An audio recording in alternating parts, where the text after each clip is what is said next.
Hi friends, it's Carrie back to read the last installment of our book Bob. And I'm joining you from the Portland Public Library in Portland, Maine, and we're in the Sam L. Cohen Children's Room this morning.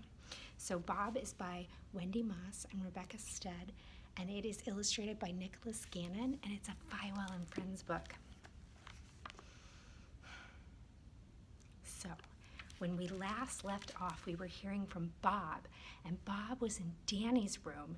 He was looking for a book that he thought maybe had a picture of someone who looked like him, but he sees a painting on Danny's wall, and in some places the paint is still wet, and he sees a green hand reaching out of the well in the picture, and written on the bottom of the well, it says, "Help us, well dweller."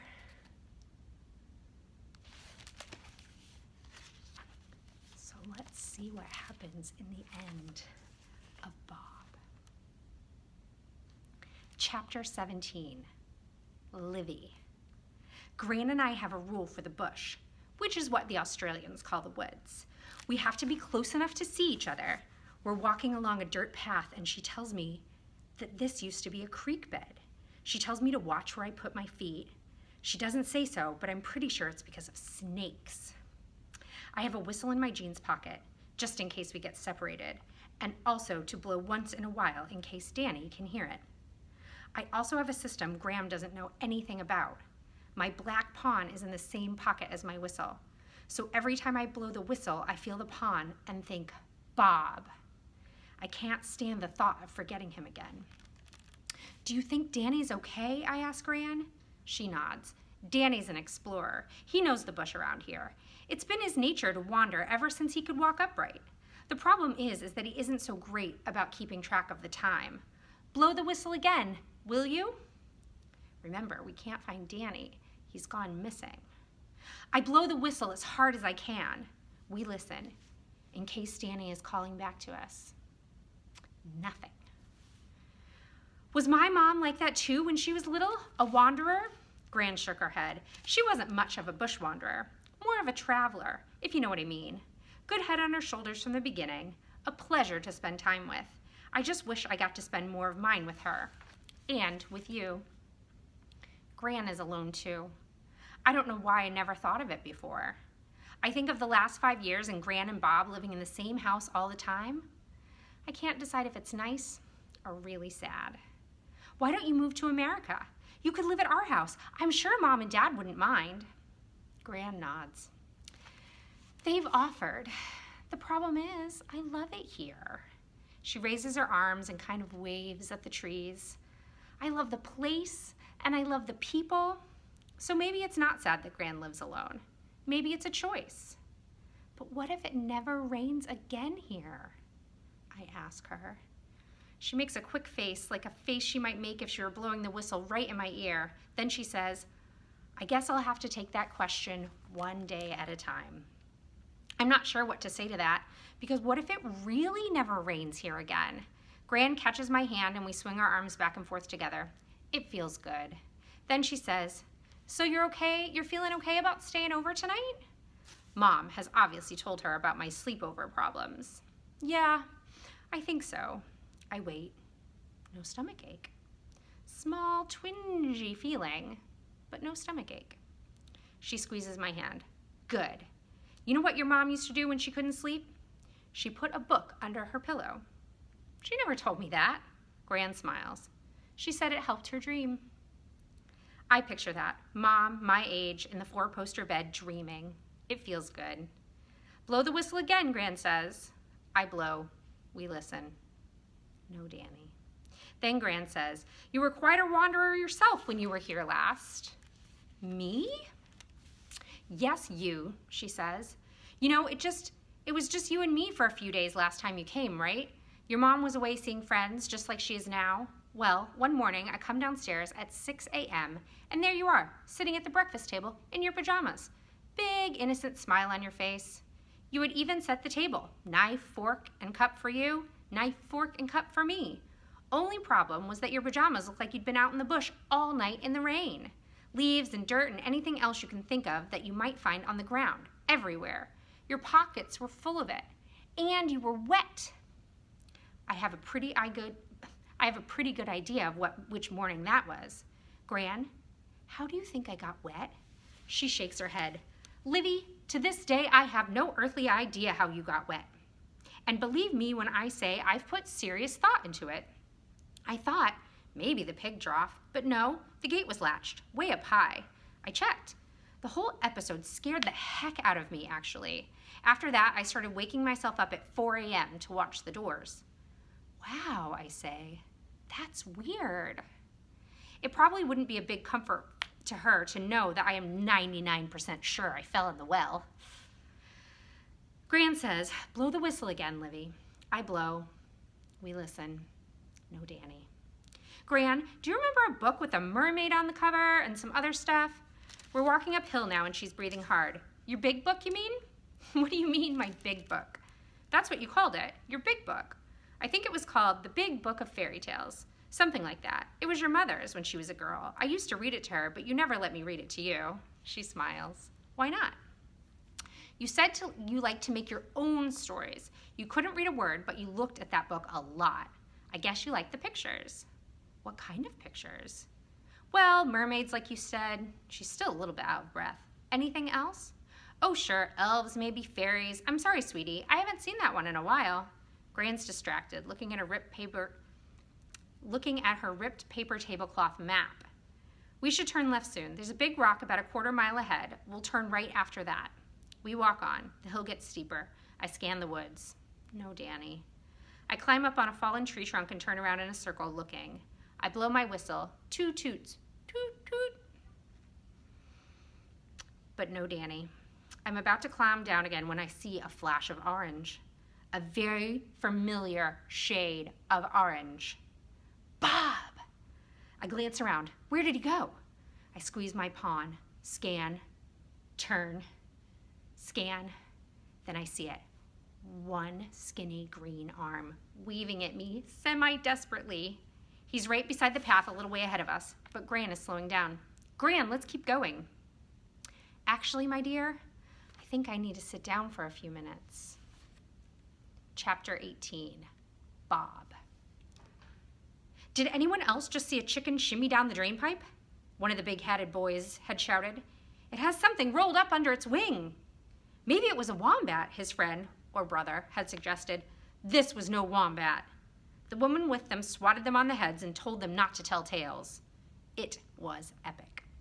I wait for Livy to join me behind the tree. Wait till you hear what I've learned, I say when she finally arrives, huffing and puffing. She puts up a give me a minute finger. Then she takes out the whistle and blows hard into it, twice. I put my hands over my ears. Ouch! Finely tuned sense of sound, remember? Sorry, I have to blow it every 2 minutes. We hear 2 more whistle blows, close by, but less painful. Livy smiles. That's Gran. She's resting. She twists around, likely making sure we're alone, before asking, What are you doing here, Bob? After you left me without saying anything, even though you know I'm sensitive about that, I pause as she reaches out to pat me on the head, a gesture I choose to interpret as an apology. Then I continue. I decided to make myself useful. I take a deep breath and try to untangle all my thoughts before continuing.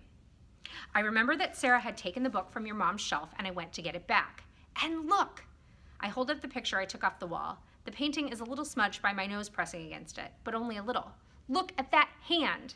She grabs it. Where did you get this? From over Danny's bed. He must have made it after reading the story. She leans in so close, her nose comes away with a spot of blue, too. And what do you think well-dweller means? I still haven't gotten up to the W's in my dictionary yet. When she looks at me, her eyes are shining. Bob, I don't think it's in the dictionary, but this is it. The final clue we were looking for. You came out of Gran's well. You did. Rufus fell in and I fell in and you were there to save us. I frown. But I don't feel like I came from a well. After visiting it yesterday, it didn't bring back any memories. I know, but maybe that's part of how your magic protects you or something. Protects me by making me forget where I came from? What kind of second-rate magic is that? It's not the best, Livy agrees. I bet the book would tell us more. Yes, let's go ask Danny where it is. She frowns. No one is sure where Danny is right now. I should have told you that right away. That's why Gran took me. There's a big search on for him. That would explain all the commotion and the policeman. What are we waiting for then? Let's go find him. I know, I'm trying. She turns back to the painting. Maybe we could use this painting as a map. We could be at this very well right now. Look, there's a weird tree near it like this. She holds out her arms and makes them all crooked and tilts her head. And there's a creek bed leading up to it, just like the one we're standing on. I look down. The dirt-filled creek is only about an inch or two lower than the ground on either side of it. We've been using it like a path through the trees. Livy, if neither of us pass the tree on our way here, it has to still be up ahead. We take off running along the path, heading deeper and deeper into the bush. Livy continues blowing that awful whistle every 2 minutes, making me jump even though I know it's coming. Gran's responses are getting fainter as we get further away. We'll have to find the well soon, or else go back before Gran gets too worried and people start searching for us. We step over broken twigs and bits of bark, and I'm glad my feet are thick.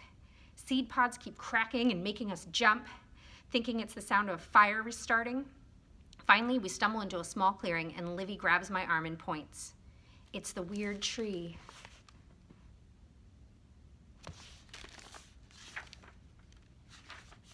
She's right, and behind the tree, almost completely hidden by its long, oddly shaped branches and surprisingly green leaves, is a large brick well.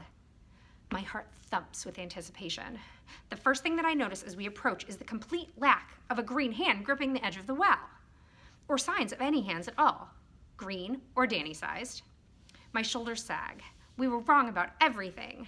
Was the drawing just a picture that Danny made when he was bored? She shuffles one way around the well, and I go to the other. At the same time, we shout, "Danny!" Because here he is, leaning against the back of the well, the missing book open on his lap. He sees us and points to a cardboard box on the ground beside him. No one came to take it. Chapter 19, Livy. When Danny stands up, I grab his hand like he might run somewhere. "Are you okay? A lot of people are looking for you." The well seems to smother my words. It feels different from Gran's well, like this might be the deepest, quietest place in the world. I step up to the well wall and peer into the murky darkness. Again, Danny pulls his hand away. I know my way home.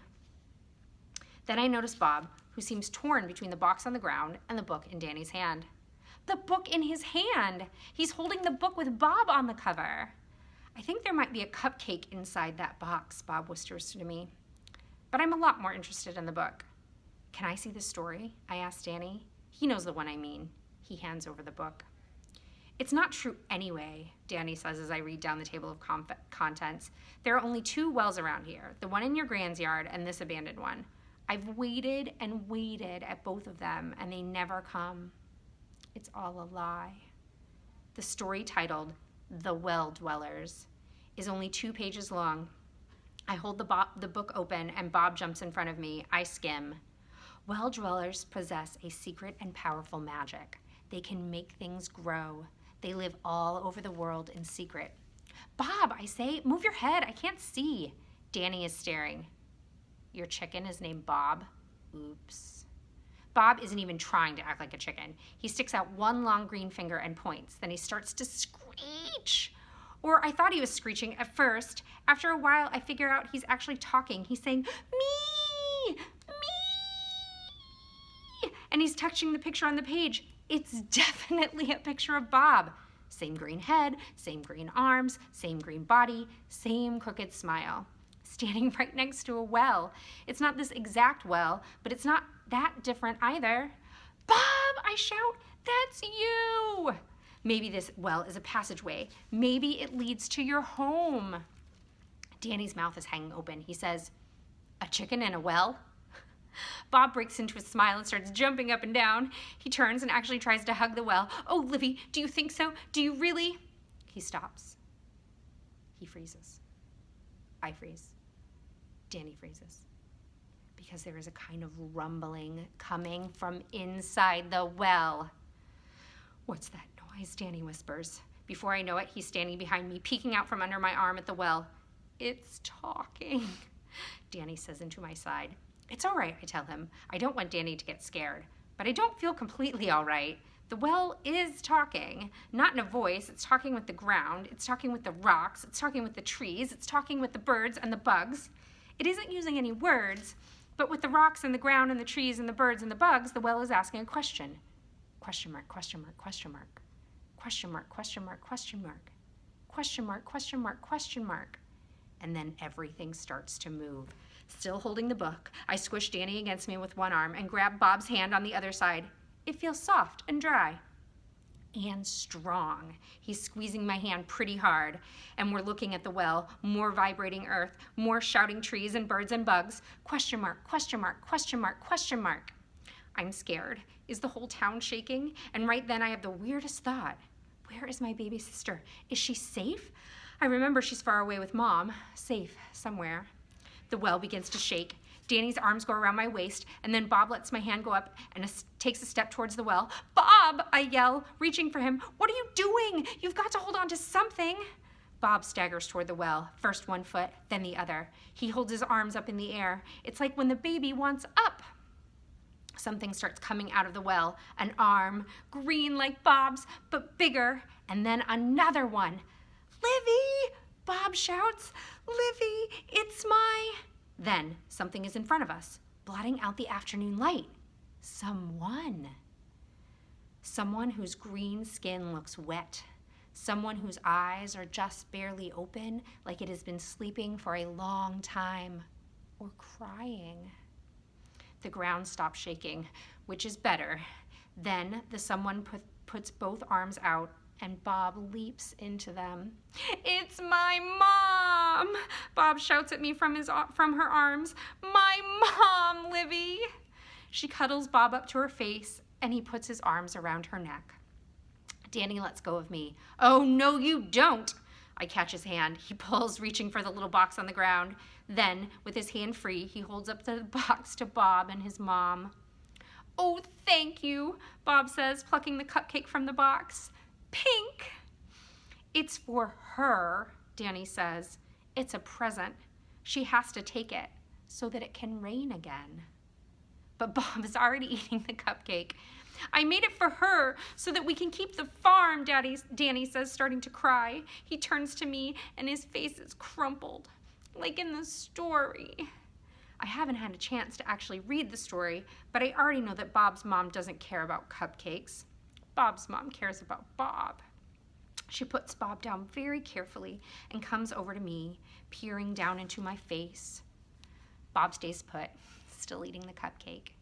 She's like a very tall version of Bob, but wet and earth-smelling. Hello, I say, pretending my legs aren't shaking. I'm very happy to meet you.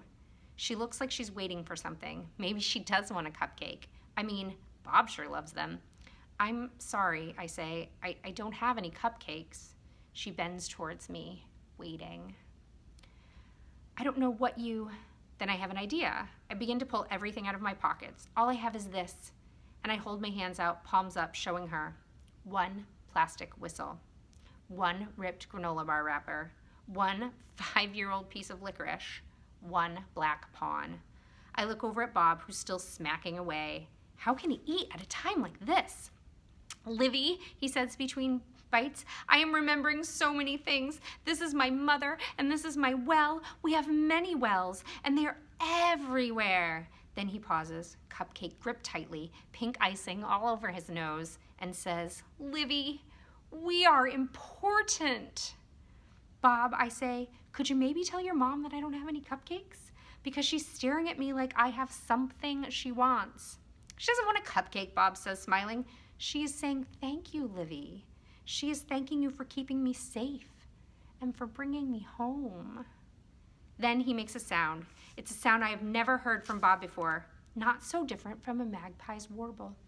Still looking at me, she makes the same sound. He makes the sound again, then looks sad. My mom has been waiting for me for a long time, Livy. She says she has missed me even more than I have missed her. I have had you, Livy, and Grand Nichols, and my dictionary, and my Lego pirates. But she missed me very much. My hands are still out in front of me with all the things from my pockets because I'm afraid to move. I don't want to be afraid of Bob's mom, but I am. Give her the licorice, Danny whispers from behind me. Bob's mom opens her eyes wide, and I see they are brown, just like Bob's. They're all kinds of brown, like a tree trunk. I stretch out my open hand so that she can take the licorice. Finally, she reaches out 2 long fingers, but she doesn't take the licorice. She takes my black pawn. Her fingers wrap around it, and I can't see it anymore. Bob's mom makes a light sound, like wind in the trees, almost a kind of sigh, and then she turns away.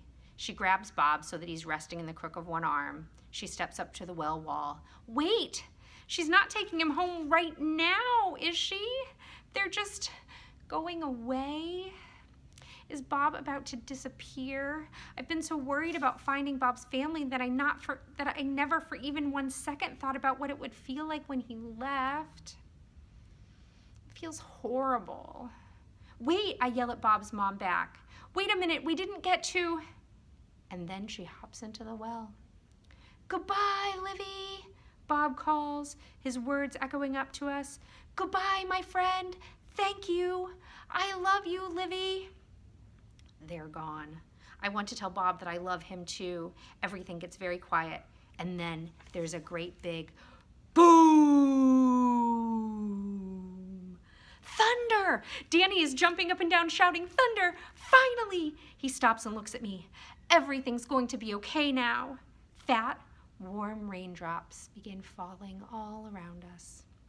We did it, Danny shouts. The rain is falling heavy and fast. It feels like the air is mostly water, and then somehow it rains even harder. I stand there and let it soak me. Danny laughs. You're really wet. Then he looks serious and says, but I'm sorry about your chicken. My Bob. I feel tears start, and I let them come. The rain will hide them. We've got to get you home, I tell Danny. Danny and I have been walking back along the creek bed for less than a minute when 2 long whistles pierce the sound of the downpour. Gran, I blow my whistle back to let her know that I'm okay. Danny and I don't try to talk as we make our way through the trees. I pay attention to where I walk, the way Gran taught me. It takes me a while to realize I'm squeezing something in one hand. I uncurl my fingers. 1 ripped granola bar, 1 piece of licorice, 1 plastic whistle. Wasn't there something else? What was the other thing? I shout to Danny through the rain, holding out my hand to show him. What? He shouts back. The other thing in the pocket. The thing she took. The thing who took? Who's she? I hesitate. I don't know. The thing I lost. Because I think I lost something. The black something. He stops. Should we look for it? Danny is a good kid. Maybe Beth Ann will turn out like him. But the rain is pounding everything. Whatever it was, I know we'll never find it. And anyway, I don't even know what to look for. There's the well. Chapter 20, Bob. I am home. My home is wet, smelly, and dark. It's also cozy and warm and perfect. And now that I'm back, I remember all the parts of my story. My mom is here, and my dad, and my 2 older sisters, Beth and Anne. And lots of grandparents and cousins. We well dwellers don't live inside the actual wells, more like in between them in long tunnels and caves with nooks and crannies for playing or resting or thinking. We are tied to the earth and the sky, and even though sometimes people bring us treats, they really don't have to. We would bring the rain anyway. It's what we do. Except when one of us goes missing. This almost never happens because we are never supposed to leave the wells. Like, ever. What happens when one of us gets too close to the surface of a well because we smell cake and then we hear a small plop followed by a big plop? Number 1, as soon as we climb out and dry off, we forget where we came from, forget how to make rain, and forget how to get home. Number 2, our families can't find us and get very, very sad. Our underground tunnels go everywhere, which means that we could pop up anywhere. Well, anywhere there are wells. My mom searched for me in Istanbul and Singapore, in Finland, Tokyo, and all 38 Springfields in America. She couldn't go far from the wells, though, because of the drying forgetting thing. She would have never found me in Gran's closet. Number 3, without rain, the land soon dries out. The crops don't grow, the animals don't have anything to graze on, the reservoirs don't get filled, and farmers like Gran and her neighbors can't pay their bills anymore. Basically, it stinks all around. But once you return to the well, your family is so overjoyed to see you again that they make it pour down rain. In a few days, water will fill the creeks and the reservoirs, and rainbows will fill the skies. The grass will get green, and the animals will eat, and the farmers will grow crops again, and life will be grand. Life is grand below, too, because I am exactly where I am supposed to be. Except, and that is one big except, I've left behind a very smart and brave friend who doesn't remember all the smart and brave things she did because someone's mom, okay, mine, acted all scary and took her pawn away.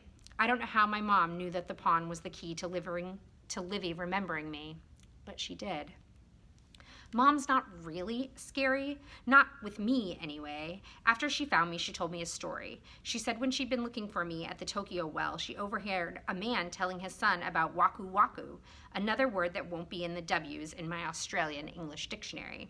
She said waku waku is a way of describing the thrill you feel at moving towards something that you're excited about, something that makes you feel the most alive of anything.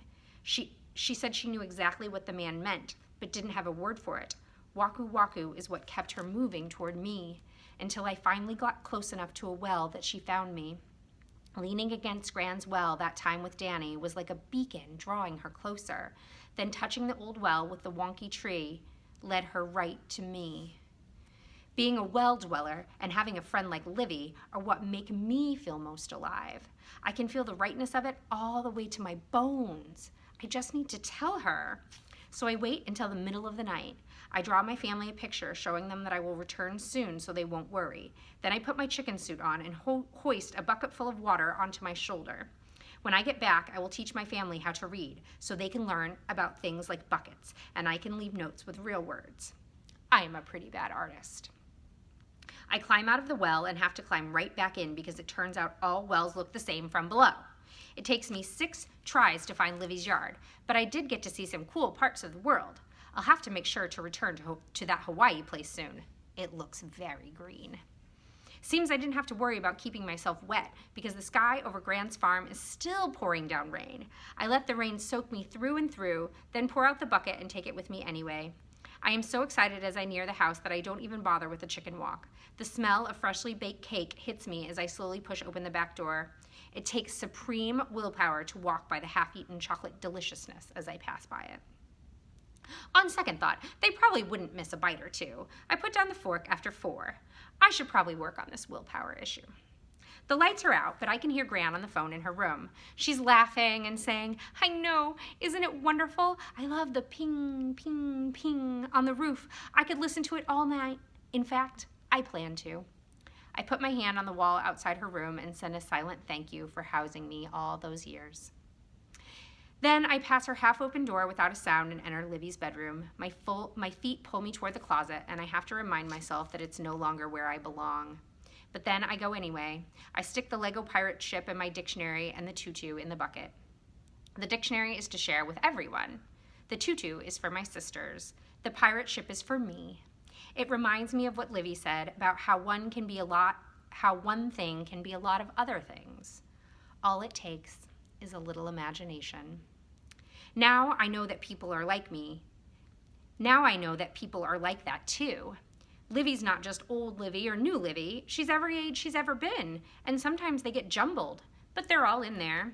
All the bobs are in me too. All the things I choose to put in my head are what make me me. I plan to choose wisely. I am much smarter since I've returned to the wells. I run toward Livy now, sleeping soundly with Rufus in her arms. It's the only time I've seen her pay any real attention to him on this trip. I try not to laugh at the dab of blue paint still in her nose. She also has a smear of chocolate on her teeth. Who needs a bath now? Then I notice something sticking out from under her pillow. It's the corner of a book. I can read only a little bit of the title, 2Z, but I know exactly what it is. It's the book with my story in it. I want to wake her and ask her about it. I want to play chess and solve more mysteries with her. I want to thank her. She protected me the way a pawn protects the king. Livy got me across the board and all the way home. Excuse me. But I let her sleep.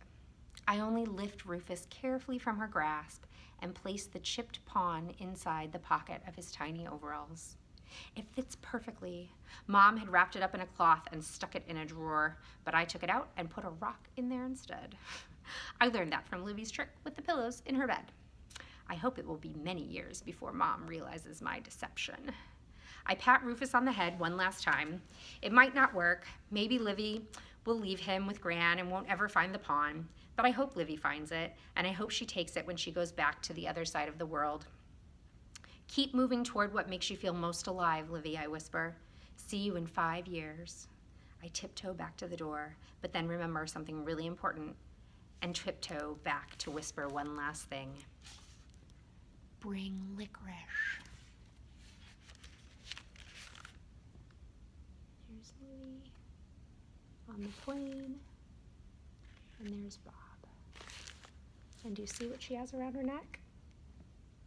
It's the pawn. And there's Bob with his dictionary and the tutu. And that, my friends, is the end. Thank you so much for joining me this week to read Bob, one of my most favorite books, and it was also a Maine Student Book Award. In Maine, students get to pick their most favorite books, and one year they picked Bob. So if you really love Bob and you'd like to read it again, you can check it out from your local library. And if you live here in Portland, you can check it out from the Portland Public Library and enjoy it again with your family. Thank you all so much for joining me, and we look forward to seeing you next time. Bye.